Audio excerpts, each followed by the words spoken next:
ไปต่อที่ธนาคาร ST และบริษัท ST Group จำกัดผู้เดียว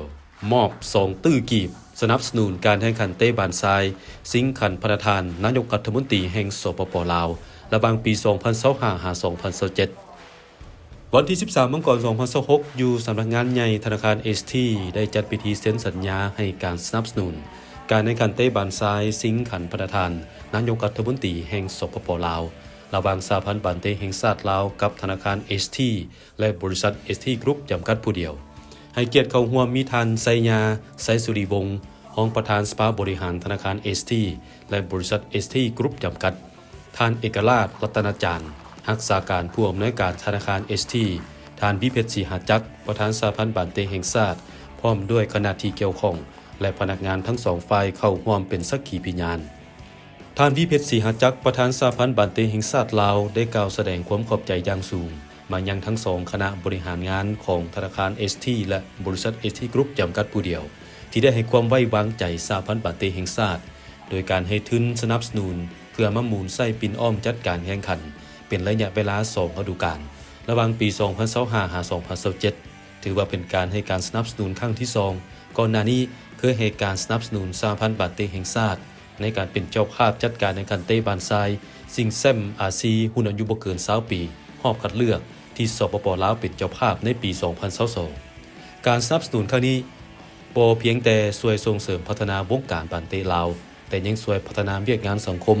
เพื่อสร้างกระบวนการส่งเสริมเยาวชนลาวสนใจในการเล่นกีฬาหลายขึ้นเพื่อห่างไกลจากสิ่งเสพติดขณะที่ท่านเอกราชรัตนจารย์รักษาการผู้อำนวยการธนาคาร ST ก็ได้กล่าวว่าการสนับสนุนครั้งนี้เป็นการประกอบส่วนส่งเสริมให้กีฬาบานเตลาวมีศักยภาพพัฒนานักกีฬาภายในให้สามารถแข่งขันในระดับภาคพื้นอย่างมีผลสำเร็จซึ่งกลุ่มบริษัท ST และธนาคาร ST พร้อมให้การสนับสนุนและยืนเคียงข้างการพัฒนากีฬาลาว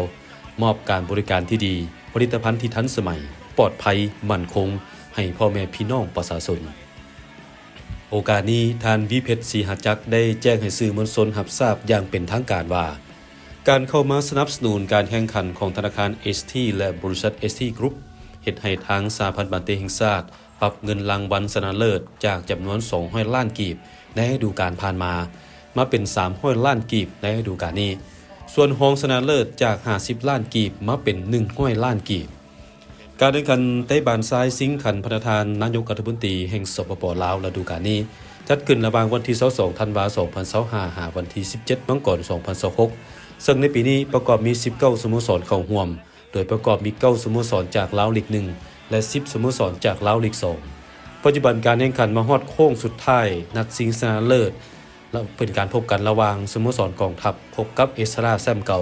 จะแข่งขันวันที่17มังกร2026เวลา 14 โมงที่สนามกีฬาแขวงหลวงเขาบางเชิญชวนแฟนบ้านมาร่วมชมร่วมเชียร์ให้กำลังใจนักกีฬาทั้ง2ทีมเข้าชมโดยบ่เสียค่า